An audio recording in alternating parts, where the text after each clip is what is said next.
I recently came across two flashlights that I believe are not only ideal for everyday carry, but also have a few key features that I believe are essential for those of us who are of a preparedness mindset and are looking for illumination in potential survival situations. Let me explain. There's a dirty little secret about many new flashlight designs that have recently been hitting the market.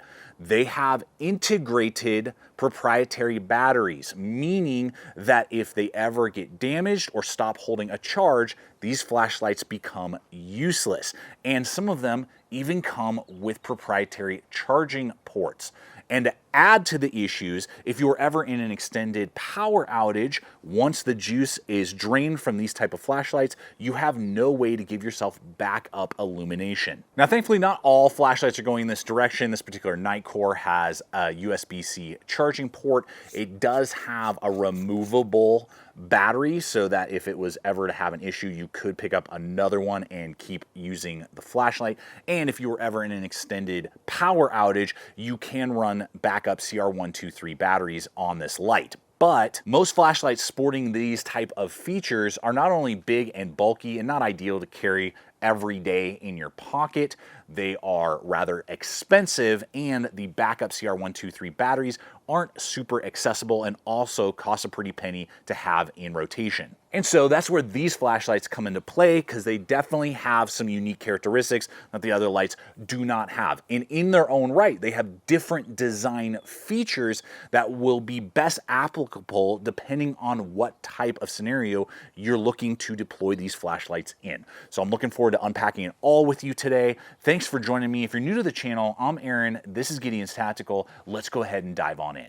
So let me introduce you to these two flashlights. We have the FENIX LD22 version 2.0, as well as the Nitecore MT2A Pro, with the FENIX sporting 800 lumens max output and the Nitecore sporting an impressive 1,000 lumens max output. And what makes these great for everyday carry is that they have a similar profile to a Sharpie pen, meaning that they're really slim, relatively lightweight at about 3.4 ounces or 94 grams with the batteries. And they're both gonna have loop over pocket clips, with the Nitecore having a double loop over, meaning you don't have to do anything and you can attach it to the bill of your hat, giving you hands-free illumination, while the FENIXes can be swapped and click to the front housing of the body, also giving you that hands-free illumination. But now this is where the prepper and survivalist inside of me gets really excited, because both lights will come with removable battery banks that are able to be recharged with a USB-C cable. So you don't have to constantly be burning through and spending money on batteries. You just plug them in the wall when they're dead, recharge them, ready to rock and roll, and you can buy backup battery banks just like this. But both lights will run on two AA batteries without any sort of adapter sleeve or anything else. You throw them in, you're ready to rock and roll. Meaning, if you're not able to charge that dedicated battery bank for any reason, you still have your illumination through a battery source that is very accessible and very inexpensive. And I love that aspect, meaning that there's that extra level of versatility and usability in my survival kits when I'm prepping for different scenarios that may arise. And just like how I believe the AA's are a high value backup battery source, these lights themselves are very high value, with the FENIX coming in at about $65 on average and the Nitecore coming in at about $45 on average. Now, that price difference has to do with the different features that we're going to unpack in just a moment, but that, I believe, allows for the ability to buy multiples. So many other types of flashlights will often set you back about $100 or more, making it more expensive to build out multiple survival kits for different locations or scenarios. And guys, I'll have links in the description box below this video to the affiliate networks I partner with, so if you want to score one of these lights for yourself to start carrying every day or to start building out survival kits with, those will be included below, along with my NITE headlamp band.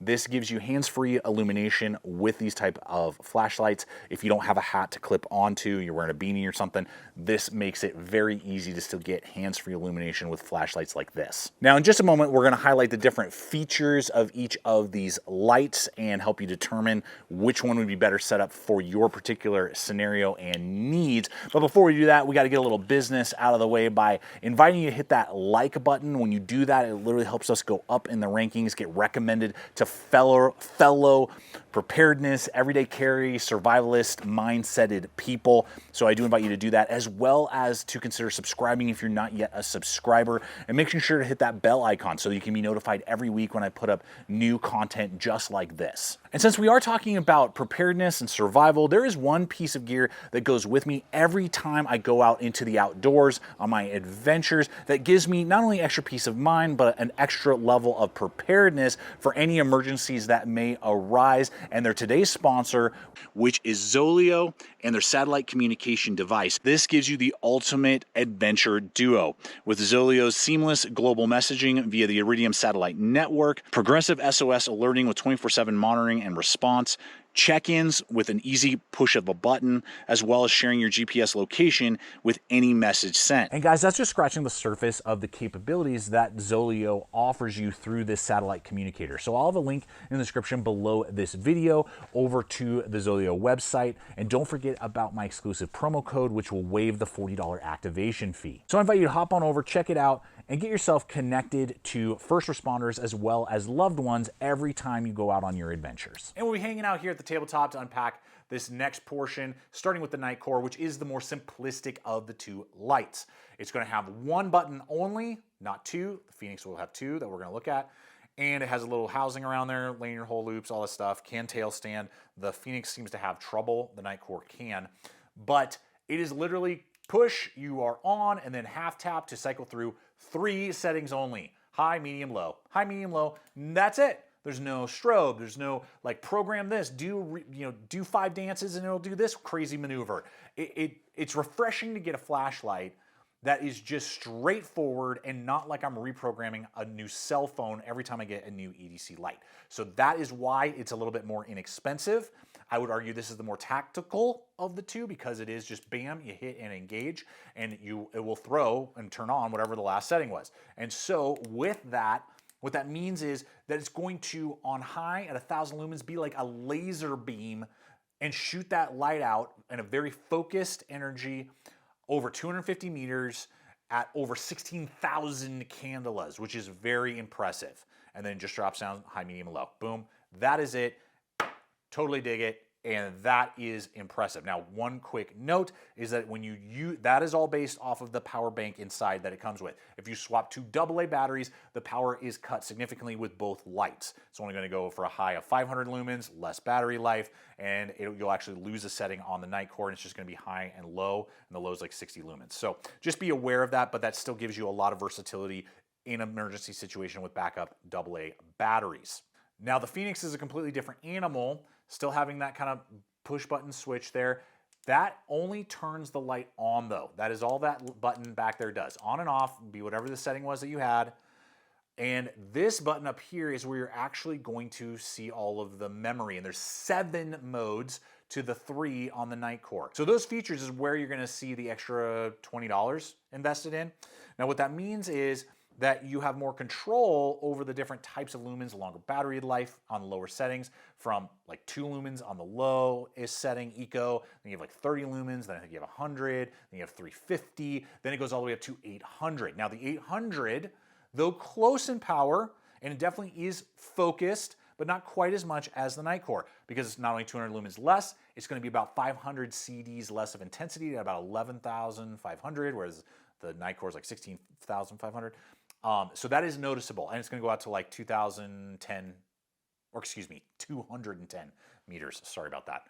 210 meters. So you're going to see a little bit diminishing factor there. And then obviously, again, you have to cycle through. Now, quick heads up, this does have 2 strobe settings. So if that's an issue for you, bail out now. But if you turn it on and then you hold, it'll go to the first strobe setting, which will cycle through these 2 weird, crazy things. And then if you hit it again, it'll go to SOS mode. I think SOS mode is a nice feature to have The strobe feature, I rarely ever use, if ever, except to annoy somebody around me. That's really all that strobe feature does, but the SOS feature is a nice thing to have, and then again, you just hold it and you go back to your normal settings, but again, on and off, and then you have to on and then do your different modes through there. Now, on top of that, the Fenix is slightly longer, and the Fenix is slightly larger around the lens. So that is also something of note, a little bit bulkier in the pocket than the Nitecore.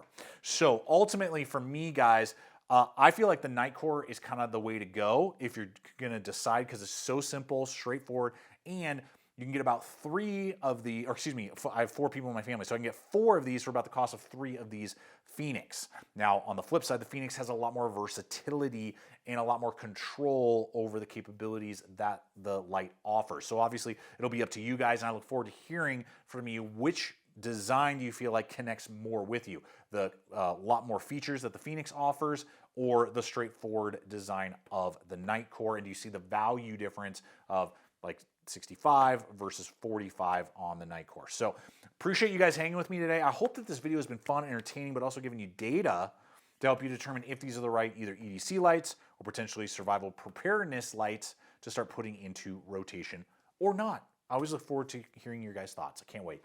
So check out the other video popping up. Subscribe if you haven't yet. Until next time, always remember, stay equipped, stay prepared, and I'll see you out there.